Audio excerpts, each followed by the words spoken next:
Hi hello ನಮಸ್ಕಾರ ಪ್ರಿಯ ಓದುಗರೆ, welcome to my channel ಕತೆಗೂಡು. ಯಾರೆಲ್ಲ ಇನ್ನೂ ನನ್ನ ಚಾನಲ್ಗೆ ಸಬ್ಸ್ಕ್ರೈಬ್ ಮಾಡಿಲ್ಲ, ಪ್ಲೀಸ್ ಸಬ್ಸ್ಕ್ರೈಬ್ ಮಾಡಿ, ಲೈಕ್ ಮಾಡಿ, ಕಮೆಂಟ್ ಮಾಡಿ, ಶೇರ್ ಮಾಡಿ, ಇನ್ನೂ ಹೆಚ್ಚು ಹೆಚ್ಚು ಕತೆಗಳನ್ನು ಹಾಕಲು ಪ್ರೋತ್ಸಾಹಿಸಿ. ಅರುಣಾನುರಾಗದ ಹಿಂದಿನ ಸಂಚಿಕೆಯನ್ನು ನೀವೀಗಾಗಲೇ ಓದಿದ್ದೀರಿ. ಸಂಚಿಕೆ 9 ಈಗ ಶುರು ಮಾಡೋಣ. ಕಾಫಿ ಕುಡಿದು ಪೂಜಾಳಿಗೆ ಫೋನ್ ಮಾಡಿದಳು ಅರುಣ. ಅವಳ ಫೋನ್ ಸ್ವಿಚ್ ಆಫ್ ಆಗಿತ್ತು. ಅಯ್ಯೋ, ಈ ಹುಡುಗಿಗೆ ಗುಡ್ ನ್ಯೂಸ್ ಹೇಳೋಣ ಅಂದರೆ ಫೋನ್ ಸ್ವಿಚ್ ಆಫ್ ಮಾಡ್ಕೊಂಡಿದ್ದಾಳೆ. ಛೇ, ಸರಿ ಮನೆಗೆ ಹೋಗಿ ಕಾಲ್ ಮಾಡಿದರೆ ಆಯಿತು ಎಂದು ಹೊರಟಳು ಅರುಣ. ನೀಲಾಕಾಶದಲ್ಲಿ ತೇಲುತ್ತಿರುವ ಅನುಭವ ಅವಳಿಗೆ. ಖುಷಿ ಖುಷಿಯಾಗಿ ಇವತ್ತು ಎರಡೆರಡು ಖುಷಿ ವಿಷಯಗಳು. ಅಪ್ಪ ಹುಷಾರಾಗಿ ಮನೆಗೆ ಬಂದರು ಮತ್ತು ನನ್ನ ಪ್ರಾಜೆಕ್ಟ್ ಓಕೆ ಆಯಿತು. ಈ ಖುಷಿನ ಎಲ್ಲರ ಜೊತೆ ಸಂಭ್ರಮಿಸಬೇಕು ಎಂದು ಅಲ್ಲೇ ಕಾಫಿ ಶಾಪ್ ಪಕ್ಕದಲ್ಲಿ ಇದ್ದ ಬೇಕರಿಯಿಂದ ಸ್ವೀಟ್ಸ್ ತಗೊಂಡು ಗಾಡಿ ಸ್ಟಾರ್ಟ್ ಮಾಡಿ ಹೊರಡ್ತಾಳೆ ಅರುಣ. ಮಳೆ ಬರುವ ವಾತಾವರಣ, ತಂಪಾದ ಗಾಳಿ ಮನಸ್ಸಿಗೆ ರೆಕ್ಕೆ ಕಟ್ಟಿ ಹಾರಿ ಹೋಗುತ್ತಾ ಎಲ್ಲ ದೇವರ ಕೃಪೆ. ನಾಳೆ ದೇವಸ್ಥಾನಕ್ಕೆ ಹೋಗಿ ದೇವರಿಗೊಂದು ಥ್ಯಾಂಕ್ಸ್ ಹೇಳಿ ಪೂಜೆ ಮಾಡಿಸ್ಕೊಂಡು ಬಂದ್ರೇ ಸಮಾಧಾನ ಅಂದುಕೊಳ್ಳುತ್ತಾ ಗಾಡಿ ಸ್ಟಾರ್ಟ್ ಮಾಡಿ ಹೊರಟಳು ಅರುಣ. ಇತ್ತ ಸೂರ್ಯ, ಚಾಚಾ ಟೈಮ್ ಆಯಿತು, ನಾನು ರೈಲ್ವೆ ಸ್ಟೇಷನ್ಗೆ ಹೋಗಬೇಕು, ಬರ್ತೀನಿ ಎಂದ. ಹ್ಞೂ ಬೇಟಾ, ಮಳೆ ಬರೋ ಹಾಗೆ ಬೇರೆ ಇದೆ, ಜೋಪಾನ ಎಂದರು ಚಾಚಾ. ಹೌದಲ್ಲ, ನಾನು ಗಾಡೀಲಿ ಹೋದರೆ ಅತ್ತಿಗೆನ ಕರ್ಕೊಂಡು ಬರುವಾಗ ಮಳೆ ಬಂದರೆ ಏನು ಮಾಡೋದು ಎಂದು ಯೋಚನೆ ಮಾಡ್ತಾ, ಅಷ್ಟರಲ್ಲಿ ಬಂದರೆ ಆಯಿತು, ಇಲ್ಲ ಟ್ಯಾಕ್ಸಿಲಿ ಕಳಿಸಿದ್ರೆ ಆಯಿತು. ಕಾರಲ್ಲಿ ಯಾರು ಹೋಗ್ತಾರೆ, ಬೋರು, ಯಾರು ಓಡಿಸ್ತಾರೆ. ನನ್ನ ಡಾರ್ಲಿಂಗ್ ಬೈಕ್ ಇದೆಯಲ್ವಾ, ಡಾರ್ಲಿಂಗ್ ಚಲೋ ಮಾ ಎಂದು ಹೇಳುತ್ತಾ ಕೂಲಿಂಗ್ ಗ್ಲಾಸ್ ಹಾಕ್ಕೊಂಡು ಹೇರ್ ಸೆಟ್ಟಿಂಗ್ ಹಾಳಾಗತ್ತೆ ಅಂತ ಹೆಲ್ಮೆಟ್ ಕೂಡ ಹಾಕದೆ, ನನ್ನ ಸ್ಟೈಲ್ ಬೇರೆನೆ, ನನ್ನ ಲುಕ್ ಬೇರೆನೆ, ನನ್ನ ಮುಂದೆ ಯಾರು ಇಲ್ಲ, ನನ್ನ ಸ್ಪೀಡ್ ಬೇರೆನೆ ಎಂದು ಹಾಡು ಗುನುಗುತ್ತಾ ಹೈ ಸ್ಪೀಡಲ್ಲಿ ಗಾಡಿ ಸ್ಟಾರ್ಟ್ ಮಾಡಿ ಹೊರಟ ಸೂರ್ಯ. ಅರ್ಧ ದಾರಿಗೆ ಬರ್ತಾ ಇದ್ದ ಹಾಗೆ ಮಳೆಯ ರಾಣಿಗೆ ಏನನ್ನಿಸ್ತೋ ಏನೋ, ವಸುಂಧರೆಯ ಮೇಲೆ ಇಟ್ಟಿದ್ದ ಪ್ರೀತಿ ಜಾಸ್ತಿ ಆಗಿ ಮುತ್ತಿಡಲು ಕಾತರತೆ ತಾಳದೆ ಶರವೇಗದಲ್ಲಿ ಸುರಿಯಲು ಧರಣಿ ಕೂಡ ಬಿರು ಬಿಸಿಲ ಬೇಗೆಯಲ್ಲಿ ಬೆಂದು ಬಸವಳಿದು ತನ್ನಿನಿಯನ ಮುತ್ತಿನ ಅಪ್ಪುಗೆಗೆ ಕರಗಿ ನೀರಾಗಿ ಹರಿಯಲು ಸಿದ್ಧವಾಗಿದ್ದಳು. ಅಯ್ಯೋ, ಏನು ಮಳೆರಾಯ, ನಿಂಗೂ ನನ್ನ ಮೇಲೆ ಸಿಟ್ಟಾ ಏನು? ಈಗಲೇ ಬರಬೇಕಾ? ಇನ್ನೊಂದು ಗಂಟೆ ಲೇಟಾಗಿ ಬಂದಿದ್ರೆ ಮನೆ ಸೇರ್ಕೋತಿದ್ದೆ. ಏನು ಮಾಡೋದು ಗುರು, ನಿನ್ನ ಟೈಮ್, ನಡೆಸು ಎಂದು ಗೊಣಗಿಕೊಳ್ಳುತ್ತಾ ಸುತ್ತ ನೋಡಿದ ಸೂರ್ಯ. ಒಂದು ಹಳೆ ಬಸ್ ಸ್ಟ್ಯಾಂಡ್, ಜನ ಯಾರೂ ಇರಲಿಲ್ಲ.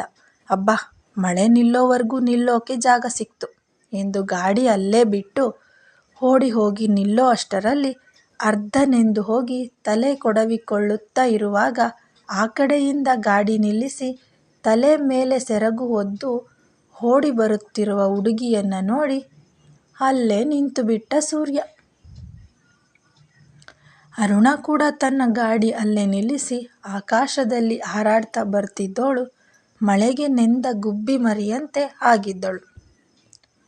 ಓಡಿ ಬಂದು ಅದೇ ಬಸ್ ಸ್ಟ್ಯಾಂಡಲ್ಲಿ ಯಾರೋ ಆಗಂತುಕನ ನೋಡಿ ಬೆದರಿದ ಜಿಂಕೆಯಂತೆ ಮುಜುಗರದಿಂದ ಮೈತುಂಬ ಸೆರಗು ಹೊದ್ದು ತನ್ನ ಫೈಲ್ ಎದೆಗೆ ಬಿಗಿದಪ್ಪಿ ಅತ್ತಿಂದಿತ್ತ ಕಣ್ಣು ಹೊರಳಿಸುತ್ತಾ ನಿಲ್ಲೋಕೆ ಟ್ರೈ ಮಾಡ್ತಿದ್ಲು ಅರುಣ. ಮಳೆ ಜೊತೆಗೆ ಆಗಸದಿಂದ ಯಾವುದಾದ್ರೂ ನಕ್ಷತ್ರ ಮಧ್ಯಾಹ್ನನೇ ಮಳೆ ಜೊತೆ ಭೂಮಿಗೆ ಬಂತೇನೋ ಅಂತ ಸೂರ್ಯ ದಂಗಾಗಿ ಪೂರ್ತಿ ಒದ್ದೆಯಾಗಿ ನಡುಗುತ್ತಾ ನಿಂತಿದ್ದ ಅರುಣಾಳಿಗೆ ಮೊದಲ ನೋಟದಲ್ಲೇ ಸೋತು ಹೋದನು. ಚಂದ್ರನಂಥ ಹೊಳಪಿನ ಮುಖ, ನಕ್ಷತ್ರಗಳಂತೆ ಹೊಳೆಯುವ ಕಣ್ಣು, ಸಂಪಿಗೆಯಂತೆ ನೀಳ ಮೂಗು, ಮೂಗಿಗೆ ತಕ್ಕುದಾದ ಚಿಕ್ಕ ಮೂಗುತಿ, ಮಳೆಯ ಚಳಿಗೆ ನೆಂದು ಅದರುತ್ತಿರುವ ಅದರಗಳು, ಮಳೆಹನಿಗಳು ನೆತ್ತಿ ಮೇಲಿಂದ ಜಾರಿ ಜುಮುಕಿ ತಾಗಿ ಕೆನ್ನೆ ಮೇಲೆ ಮುತ್ತಿಡುತ್ತಾ ಜಾರುತ್ತಿದ್ದವು. ಉದ್ದ ಕೇಶನೆಂದಿದ್ದು ಬೆನ್ನ ಮೇಲೆ ಕೂದಲಿನಿಂದ ತೊಟ್ಟಿಕ್ಕುವ ನೀರು ನಡು ಬಳಸಿ ತನ್ನ ಜನ್ಮ ಸಾರ್ಥಕವಾದಂತೆ ಭೂಮಿ ತಲುಪಿ ಮರೆಯಾಗುವುದನ್ನು ನೋಡಿ ಸೂರ್ಯನ ಎದೆ ಜೋರಾಗಿ ಬಡಿಯಲು ಶುರುವಾಗಿತ್ತು. ಕಣ್ಣುಗಳು ಬೇಡ ಬೇಡ ಎಂದ್ರೂ ಅವಳಲ್ಲೇ ದೃಷ್ಟಿ ನೆಡುತ್ತಿದ್ದವು. ಮನಸ್ಸು ಹಕ್ಕಿಯಂತೆ ಅವಳ ಸುತ್ತ ಗಿರಕಿ ಹೊಡೆಯಲು ಶುರು ಮಾಡಿತ್ತು. ಒಂದೇ ನೋಟದಲ್ಲೇ ಸೂರ್ಯನ ಗಟ್ಟಿ ಹೃದಯ ಅರುಣಾಳ ಕಣ್ಣ ಕಮಲದಲ್ಲಿ ಕಳೆದು ಹೋಗಿತ್ತು. ಎಷ್ಟೋ ಜನುಮದ ಸಂಗಾತಿ ಎನ್ನುವಂತೆ ಮನಸ್ಸು ಮಾತನಾಡಿಸಲು ಚಡಪಡಿಸುತ್ತಿತ್ತು. ಒಟ್ಟಿನಲ್ಲಿ ಮೊದಲ ನೋಟದಲ್ಲಿಯೇ ಸೂರ್ಯನಿಗೆ ಅರುಣಳ ಮೇಲೆ ಅನುರಾಗ ಶುರುವಾಗಿತ್ತು. ಮಾತನಾಡಿಸಲು ಧೈರ್ಯ ಬಾರದೆ ಸುಮ್ಮನೆ ಅವಳನ್ನೇ ನೋಡುತ್ತಾ ನಿಂತುಬಿಟ್ಟ ಸೂರ್ಯ. ಹೆಲೋ ಬಾಸ್ ಎಂದು ಯಾರೋ ಕೂಗಿದ ಸದ್ದಾಗಿ ತಿರುಗಿ ನೋಡಿದವನಿಗೆ ತನ್ನದೇ ತದ್ರೂಪು ಕಂಡು, ಅರೆ ಯಾರೋ ನೀನು, ನನ್ನ ಥರನೇ ಇದೆಯಾ ಎಂದನು ಸೂರ್ಯ. ನಾನ್ ಕಣೋ ನಿನ್ನ ಮನಸ್ಸು. ಏನು ಬಾಸ್, ಲೆಕ್ಕಾಚಾರ ತಪ್ಪುತ್ತಾ ಇದ್ರಲ್ಲ ಅಂತ ಬಂದೆ. ಅಲ್ಲ ಕಣೋ, ಆ ಹುಡುಗಿನ ನೋಡಿ ಕಳೆದೋಗ್ತಿದ್ಯಲ್ಲ, ಏನು ಸಮಾಚಾರ? ನೀವ್ಯಾರು, ನಿಮ್ಮ ಕೆಲಸ ಏನು ಅನ್ನೋದು ಮರ್ತೋದ್ರಾ? ಎಂತೆಂಥ ರೌಡಿಗಳ ಮಚ್ಚಿನೇಟಿಗೆ ಸೋತಿಲ್ಲ. ಆಫ್ಟರ್ ಆಲ್ ಈ ಹುಡುಗಿಗೆ ಸೋಲ್ತಿದ್ಯಲ್ಲ. ಸೂರ್ಯ ಅಂದ್ರೇನು, ಒಂದು ಹುಡುಗಿಗೆ ಸೋಲೋದು ಅಂದ್ರೇನು? ನಂಗೆ ಯಾಕೋ ಇಷ್ಟ ಆಗ್ತಿಲ್ಲ ಬಾಸ್ ಎಂದಿತು ಮನಸ್ಸು. ಅಲ್ಲ ಮಿಸ್ಟರ್ ಇನ್ನರ್ ಸೂರ್ಯ, ನಾನು ರೌಡಿನೇ ಇರ್ಬೋದು, ಆದರೆ ನನಗೂ ಒಂದು ಮನಸ್ಸಿದೆ. ಅದಕ್ಕೂ ಪ್ರೀತಿ ಅನುರಾಗ ಬೇಕು ಅನಿಸುತ್ತೆ ಅಲ್ವಾ? ನಾನು ತಂದೆ ತಾಯಿ ಇಲ್ಲದೆ ಬೆಳೆದಿರೋನು. ನನ್ನ ಪ್ರೀತಿಸೋ ಹೆಂಡತಿ ಸಿಕ್ಕಿದ್ರೆ ಆ ತಂದೆ ತಾಯಿ ಪ್ರೀತಿನ ಅವಳೊಬ್ಳೆ ಕೊಡ್ತಾಳೆ ಅಲ್ವಾ? ನಾನು ಅನಾಥ ಆಗಿರ್ಬೋದು, ಆದರೆ ಅನಾಥ ಆಗಿಯೇ ಇರಬೇಕಾ ಹೇಳು? ನಾನು ಮನುಷ್ಯನೇ ಅಲ್ವಾ? ಪ್ರೀತಿಗಾಗಿ ಹಂಬಲಿಸೋದು ತಪ್ಪಾ ಗುರು ಎಂದನು ಸೂರ್ಯ. ಬಾಸ್, ನಿಮ್ಮ ಮಾತು ಅಪ್ಪಟ ಸತ್ಯ. ಇಷ್ಟು ದಿನ ನಿಮ್ಮ ಜೊತೇಲಿದ್ದರೂ ನಿಮ್ಮನ್ನು ಅರ್ಥ ಮಾಡ್ಕೊಂಡಿಲ್ಲ ನಾನು. ನಿಮ್ಮ ಮಗು ಅಂತ ಮನಸ್ಸಿಗೆ ಒಳ್ಳೆಯದೇ ಆಗತ್ತೆ. ನಿಮ್ಮ ಇಷ್ಟ ನೆರವೇರಲಿ ಎಂದು ಹೇಳಿತು ಮನಸ್ಸು. ಆಯ್ತು ಕಳ್ಚ್ಕೊ, ನನಗೆ ಬೇಜಾನ್ ಕೆಲಸ ಇದೆ ಎಂದು ತನ್ನ ರೌಡಿ ಸ್ಟೈಲ್ನಲ್ಲಿ ಹೇಳಿದ ಸೂರ್ಯ. ಸರಿ ಬಾಸ್, ಗುಡ್ ಲಕ್, ಬೇಗ ಮದುವೆ ಆಗಿ ಎಂದು ಹೇಳಿ ಮನಸ್ಸು ಮಾಯವಾಗಿತ್ತು. ಏನು ಬಾಸ್, ಯಾವಾಗಲೂ ನಿಮ್ಮ ಹತ್ರ ಜಗಳ ಮಾಡ್ತೀನಿ, ಬೈಯೋದನ್ನು ಕಡಿಮೆ ಮಾಡಲಿ ಅಂತ ಈ ಅಪ್ಸರೆ ರೂಪದಲ್ಲಿ ಲಂಚ ಕೊಡ್ತಿದ್ದೀರಾ? ಓಕೆ, ಇನ್ಮೇಲೆ ಚೂರು ಕೋಪ ಕಡಿಮೆ ಮಾಡ್ಕೋತೀನಿ. ಅವಳು ನನ್ನ ಅರ್ಧಾಂಗಿ ಆದಮೇಲೆ ಎನ್ನುತ್ತಾ ಮನಸ್ಸಲ್ಲಿ ಮಾತನಾಡಿಕೊಳ್ಳುತ್ತಾ ಅವಳ ಕಡೆಯೇ ನೋಡುತ್ತಾ ನಿಂತ ಸೂರ್ಯ. ಅಷ್ಟರಲ್ಲಿ ಮಳೆ ಕೂಡ ಕಡಿಮೆ ಆಗಿತ್ತು. ಅಯ್ಯೋ, ಈಗಲೇ ಈ ಮಳೆ ಕೂಡ ನಿಂತೋಗ್ಬೇಕಾ? ಹೊರಟೇ ಬಿಟ್ಲಲ್ಲ ಗುರು. ಅವಳ ಹೆಸ್ರೇನು, ಯಾವ ಊರು ಏನೂ ಗೊತ್ತಾಗಲಿಲ್ಲ.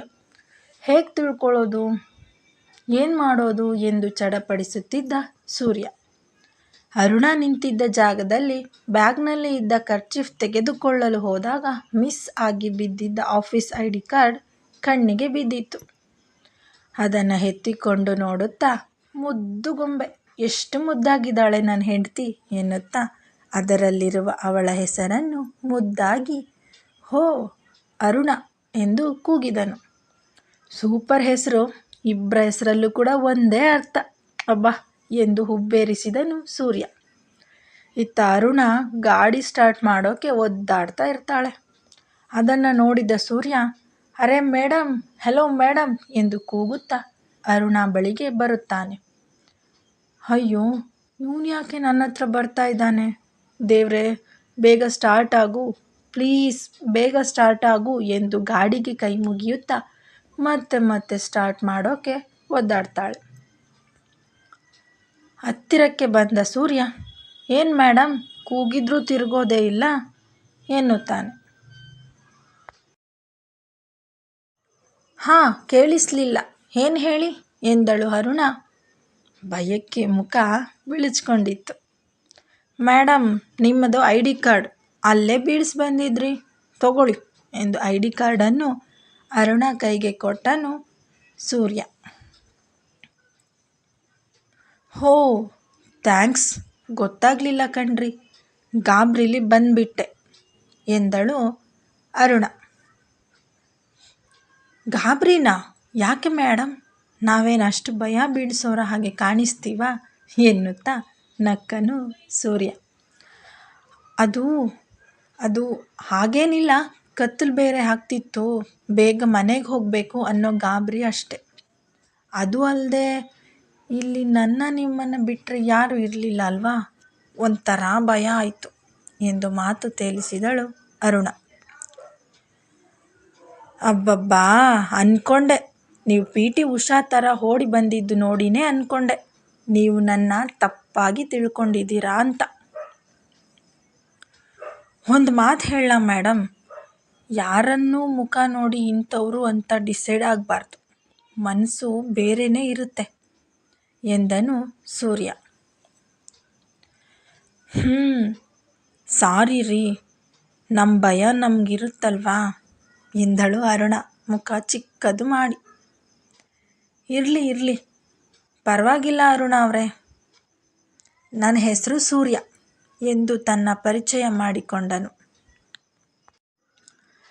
ಯಾಕೆ ಗಾಡಿ ಸ್ಟಾರ್ಟ್ ಆಗ್ತಿಲ್ವಾ ಎಂದನು ಸೂರ್ಯ ಗಾಡಿಯನ್ನೇ ನೋಡುತ್ತಾ.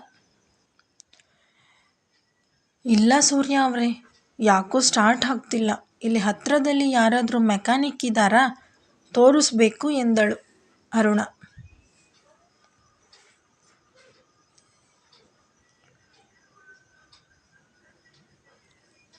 ಅಯ್ಯೋ, ನಾನೇ ಇದೀನಲ್ಲ ಮೆಕ್ಯಾನಿಕ್, ಯಾಕೆ, ಬನ್ನಿ ಈ ಕಡೆ, ಅದೇನಾಗಿದೆ ನಾನು ನೋಡ್ತೀನಿ ಎಂದನು ಸೂರ್ಯ ತಲೆ ಕೆರೆದುಕೊಳ್ಳುತ್ತಾ.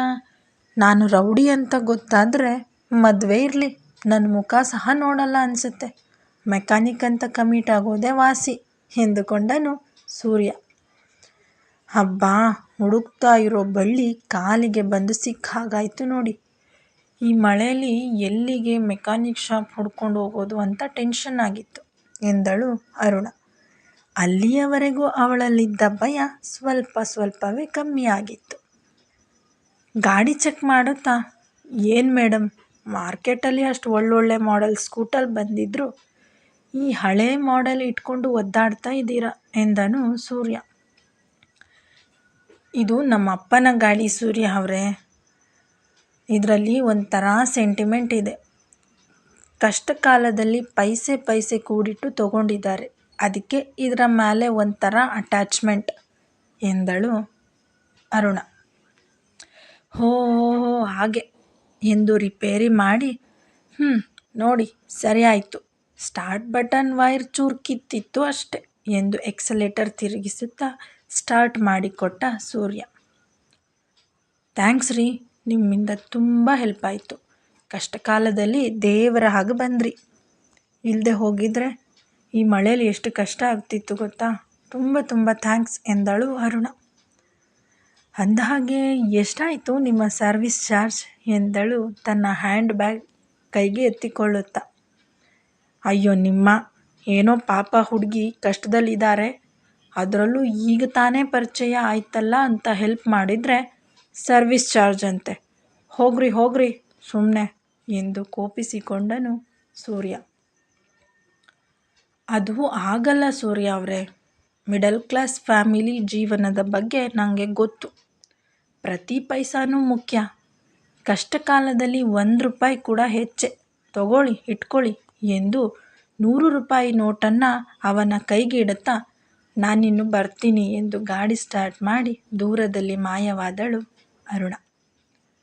ಸೂರ್ಯ ಅರುಣ ಕೊಟ್ಟ 100ರ ನೋಟನ್ನು ತನ್ನ ಎದೆ ಮೇಲಿಟ್ಟುಕೊಂಡು, ಈ ಬಂಡೆ ಅಂತ ಸೂರ್ಯನ ಕರಗಿಸ್ಬಿಟ್ರಿ, ಅಂದರೆ ನೀವೇ ನನ್ನ ಹೃದಯದ ಒಡತಿ, ಇವತ್ತಿಂದ ನಿಮ್ಮ ಹೆಸರು ಬರೀ ಅರುಣ ಅಲ್ಲ, ಮಿಸೆಸ್ ಸೂರ್ಯ ಎನ್ನುತ್ತಾ ನೋಟಿಗೆ ಮುತ್ತು ಕೊಟ್ಟು ತನ್ನ ಎದೆ ಮೇಲಿನ ಜೇಬಲ್ಲಿ ಇಟ್ಟು ಅವಳು ಹೋದ ಕಡೆಗೆ ನೋಡುತ್ತಾ ಮೈಮರೆತು ನಿಂತಿದ್ದ ಸೂರ್ಯ. ಅಷ್ಟರಲ್ಲಿ ಸೂರ್ಯನ ಫೋನ್ ರಿಂಗ್ ಆದ ಶಬ್ದ ಕೇಳಿ ಎಚ್ಚರಗೊಂಡು ಫೋನ್ ರಿಸೀವ್ ಮಾಡಿದ ಸೂರ್ಯ. ಹಲೋ ಸೂರ್ಯ, ಎಲ್ಲಿದ್ಯಾ, ನಾವಿಲ್ಲಿ ರೈಲ್ವೆ ಸ್ಟೇಷನ್ನಿಗೆ ಬಂದು ಎಷ್ಟೊತ್ತಾಯಿತು, ಇನ್ನೂ ನೀನು ಬಂದೇ ಇಲ್ಲ ಎಂದಳು ರಮಣನ ಹೆಂಡತಿ ಸುಧಾ. ಹಾಂ ಅದಕ್ಕೆ ಬರ್ತಾ ಇದ್ದೀನಿ, ಮಳೆ ಬರ್ತಿತ್ತು ಹಾಗಾಗಿ ಸ್ವಲ್ಪ ಲೇಟ್ ಆಯಿತು ಅಷ್ಟೆ. ಆನ್ ದಿ ವೇ, ಇನ್ನೇನು ಬಂದೆ ಎಂದನು ಸೂರ್ಯ. ಮಳೆ ನಿಂತು ಅರ್ಧ ಗಂಟೆ ಆಯಿತು, ಎಲ್ಲಿದ್ಯಾ? ಎಲ್ಲಿ ಯಾರಿಗೆ ಚಳಿ ಬಿಡಿಸ್ತಾ ಇದೆಯಾ? ಬೇಗ ಬಾ, ಪಾಪು ಬೇರೆ ಅಳ್ತಿದ್ದಾಳೆ ಎಂದರು ಸುಧಾ. ಅಯ್ಯೋ ಏನಿಲ್ಲ ಅದಕ್ಕೆ, ಇಲ್ಲೇ ಸ್ಟೇಷನ್ ರೋಡಲ್ಲಿ ಇದ್ದೀನಿ, 10 ನಿಮಿಷ ಬಂದೆ ಎಂದು ಕಾಲ್ ಕಟ್ ಮಾಡಿ ಬೈಕ್ ಸ್ಟಾರ್ಟ್ ಮಾಡಿ ಸ್ಪೀಡಾಗಿ ಹೊರಟ ಸೂರ್ಯ. ಪ್ರೀತಿಲಿ ಬಿದ್ದವರು ಯಾವಾಗಲೂ ಭೂಮಿಯಿಂದ 1 ಅಡಿ ಮೇಲೇನೆ ತೇಲ್ತಾ ಇರ್ತಾರೆ ಅನ್ನೋದು ಸೂರ್ಯನ ವಿಷಯದಲ್ಲೂ ನಿಜ ಆಗಿತ್ತು. ಗಾಳೀಲಿ ತೇಲಾಡ್ತಾ ಇರೋ ಅನುಭವ, ಮನಸ್ಸಿಗೆ ಹೊಸ ಚೈತನ್ಯ, ಖುಷಿ, ಉಲ್ಲಾಸ, ಹುರುಪು. ಅವಳ ಆ ನಗು, ಅವಳ ಮಾತುಗಳು, ಅವನ ಹಿಂದೇನೆ ಮನಸ್ಸು ಕೂಡ ಕಳೆದು ಹೋಗಿತ್ತು. ಇಲ್ಲಿ ಬರೀ ಅವನ ದೇಹ ಮಾತ್ರ ಇತ್ತು ಅಷ್ಟೆ. ಅದೇ ಗುಂಗಲ್ಲಿ ಕ್ಷಣ ಮಾತ್ರದಲ್ಲಿ ರೈಲ್ವೆ ಸ್ಟೇಷನ್ ತಲುಪಿದ್ದ. ರಮಣನ ಹೆಂಡತಿ ಮಗು ಬಂದು ಕಾಯ್ತಾ ಇದ್ರು. ಸಾರಿ ಅದಕ್ಕೆ ಲೇಟ್ ಆಯಿತು, ಮಳೆ ಜೊತೆ ಟ್ರಾಫಿಕ್ ಬೇರೆ ಅಲ್ವಾ ಎಂದನು ಸೂರ್ಯ. ಚಿಕ್ಕಪ್ಪ, ನಾವು ಆವಾಗಲೇ ಬಂದ್ವು, ನೀವೇ ಬರಲಿಲ್ಲ, ಕಾದು ಸಾಕಾಯಿತು ನೋಡಿ, ಚಿಪ್ಸ್ ಕೂಡ ಖಾಲಿ ಆಯಿತು ಎಂದು ಮುಖ ಎಂದು ಊದಿಸಿಕೊಂಡಳು ರಮಣನ ಪುಟ್ಟ ಮಗಳು ಬೆಳ್ಳಿ. ಅಯ್ಯೋ ಅಷ್ಟೇನಾ ಬೆಳ್ಳಿ, ನಿಂಗೆ ಇನ್ನೊಂದು ಕೊಡಿಸ್ತೀನಿ ಬಿಡು, ಇವಾಗ ಸ್ಮೈಲ್ ಮಾಡು ಪ್ಲೀಸ್ ಎಂದು ಕಚಗುಳಿ ಕೊಡುತ್ತಾ ಮಗುವನ್ನು ನಗಿಸಿ ಎತ್ತಿಕೊಂಡು ಬನ್ನಿ ಅದಕ್ಕೆ ಹೋಗೋಣ, ಟ್ಯಾಕ್ಸಿ ಬುಕ್ ಮಾಡಲಾ ಎಂದನು ಸೂರ್ಯ. ಬೈಕಲ್ಲೇ ಹೋಗೋಣ ಬಿಡು ಸೂರ್ಯ, ಟ್ಯಾಕ್ಸಿ ಯಾಕೆ, ಮಳೇನು ಬರ್ತಾ ಇಲ್ವಲ್ಲ ಎಂದು ತನ್ನ ಕೈನಲ್ಲಿ ಇದ್ದ ಬ್ಯಾಗನ್ನು ಬೈಕ್ ಮೇಲೆ ಇಡುತ್ತಾ ಸೂರ್ಯ ಅವರು ಎಂದಳು ರಮಣನ ಬಗ್ಗೆ ವಿಚಾರಿಸುತ್ತಾ.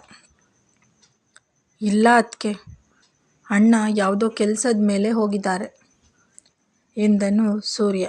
ಅವನ ಮುಖದಲ್ಲೂ ಸಹ ಬೇಸರವಿತ್ತು. ಈ ಸರಿ ಬರ್ತಡೇಗೂ ಇಲ್ವಾ? ನಂಗೆ ಗೊತ್ತಿತ್ತು, ಸುಮ್ಮನೆ ನಾವು ಆಸೆ ಪಡೋದು. ನೋಡು, ಬರ್ತ್ಡೇ ಸೆಲೆಬ್ರೇಷನ್ ಮಾಡೋ ಹಾಗೂ ಇಲ್ಲ, ನಾವು ಪ್ರತಿ ವರ್ಷ ಬರೀ ಕಾಯೋದೇ ಆಯಿತು ಎಂದರು ಸುಧಾ. ಏನೋ ಕೆಲಸ ಬಿಡಿ ಅದಕ್ಕೆ, ನಾಡಿದ್ದು ಬರ್ತಾರೆ, ನೀವು ಬೇಜಾರು ಮಾಡ್ಕೋಬೇಡಿ, ಕೂತ್ಕೊಳ್ಳಿ ಎನ್ನುತ್ತಾ ಬೆಳ್ಳಿ ನಿಂಗೆ ಚಿಕ್ಕಪ್ಪ ಜಾಸ್ತಿ ಚಿಪ್ಸ್ ಕೊಡಿಸ್ತಾರೆ ಎಂದು ಮಗುವನ್ನು ಕೂರಿಸಿಕೊಂಡನು ಸೂರ್ಯ. ಬೇಜಾರಾಗಬೇಡಿ ಅದಕ್ಕೆ, ಅಣ್ಣ ಕಾರಣ ಇಲ್ಲದೆ ಏನೂ ಮಾಡಲ್ಲ, ನಿಮಗೂ ಗೊತ್ತಲ್ವಾ ಎಂದು ಸಮಾಧಾನಿಸುವ ಪ್ರಯತ್ನ ಮಾಡಿದ ಸೂರ್ಯ. ಸರಿ ನೋಡೋಣ ಇದೆಲ್ಲ ಯಾವಾಗ ಮುಗಿಯುತ್ತೆ ಅಂತ, ಸರಿ ನಡಿ ಮನೆಗೆ ಎಂದರು ಸುಧಾ. ಗಾಡಿ ಸ್ಟಾರ್ಟ್ ಮಾಡಿ ರಮಣನ ಮನೆ ಕಡೆ ತಿರುಗಿಸಿದ ಮುಂದುವರೆಯುವುದು.